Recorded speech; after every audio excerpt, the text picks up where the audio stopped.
How you doing? Welcome to another episode of Quick and Dirty Marketing. My name is Zach Greenfield, and today we're going to cover a topic that gets under everybody's skin and drives people crazy. Local business owners just hate to deal with this, but every once in a while you might get a negative review. Now here's the secret, and we're going to talk about it today in this episode.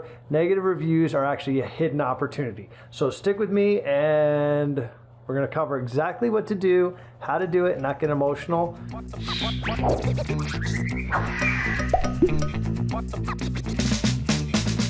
Okay, so what are you going to do as a local business owner when you've worked so hard to get all of your reviews built up and get this reputation in line, and your Google business listing on Maps shows all your stars and everything else, and then you get that one bad review, right? Thumbs down, 1 star, and some story about how terrible you and your business are, or your staff, or something like that. So let me give you, first thing to do is take a deep breath. Don't do anything for 24 hours is always my advice, because that gives us a chance to calm down and not get reactive. The worst thing you can do is flare up and start firing back at that person online, because you're inviting a bigger disaster. Now here's the other thing you should know about negative reviews that's so important. Negative reviews are actually read more than positive reviews. So as a business owner, this presents an amazing opportunity for you to tell your story.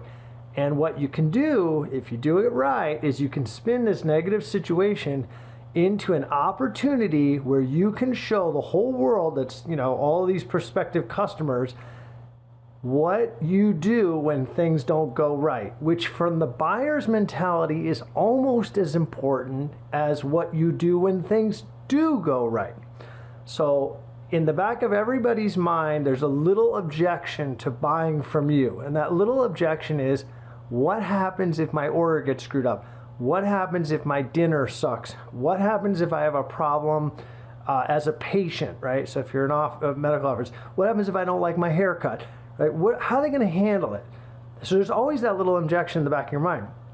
This negative review is an opportunity for you to show people that even though they might have that objection in the back of their mind, that you're not a bad person and that you're going to take care of them even if everything goes wrong. And it's so important. So one of the things we are going to coach all of our clients to do, and I'm talking about today, is how to turn that negative review into a positive situation. So it's just, you're going to spin it, okay? Now I'm going to go over 5 quick tips. And then at the bottom of this video, I'm going to give you guys a download to our review response template, which has pre-canned stuff that was designed by us over the years, so that you can come up with a format to respond to almost every situation that you might encounter with negative reviews. But the first point is be empathetic and don't get defensive. That's the worst thing you can do, is start defending your position and so forth. You got to be empathetic, and if you haven't heard of it, it's like active listening, right? If they say there's this problem, say, we acknowledge your problem, right? So don't dismiss it, because all you're going to do is piss them off, okay? Then engage the customer, all right? So reflect back to them, ask them to call or visit, tell them you want to follow up, and so forth. Create a personal dialogue. So the goal here is to get this thing off public threads, off your public business listing, and get them to create a personal dialogue with you, either by email at the office, or call you, or talk in some other way like DM or whatever, text me or something like that, okay? And then know when to say when, which really means, and let's see here, I'm just going to look right here at my sheet. You're just not going to be able to help some people, right? But, be honest in your response, but also you need to be able to shut people down when it's just too much, okay? And people respect that. So what I'm saying here is, point number 4 is, know that you do have boundaries as a business owner, and that's okay. You don't have to get walked on by people that are like bullying you because they're trying to hold you hostage with this negative review or something. You don't have to put up with that shit. But it doesn't mean you don't be nice and empathetic. You still have firm boundaries.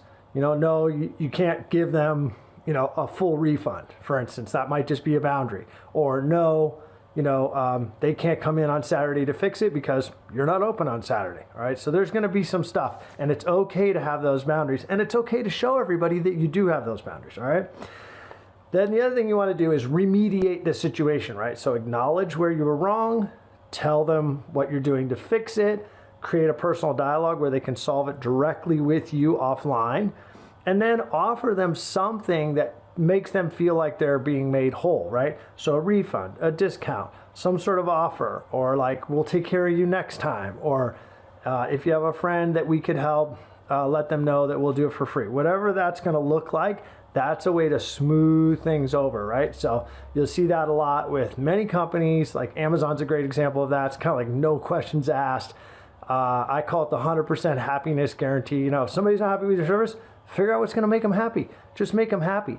Because you know what the coolest thing is? They leave a negative review, you respond, and then they do a follow-up comment. Hey, so-and-so, the owner of the company, took care of my problem right away. I can't believe the level of customer service. I had a bad experience at first, but man, they really turned it around. Wouldn't that be amazing? Because you know what? That review is going to get read almost more than anything else on all your other positive reviews, and it's going to tell a story about how you're willing to work with people. So don't be afraid of negative reviews. Don't get emotional. Wait 24 hours. Get our response template below this video. And if you need help with reputation management or anything like that, get a hold of us. We know how to build up amazing reputations because it is part of your marketing experience. And of course, if this video helped you, inspired you in any way, and you liked what you learned, share it, like it, hit the bell, subscribe, send it to a friend, and catch us on the next one.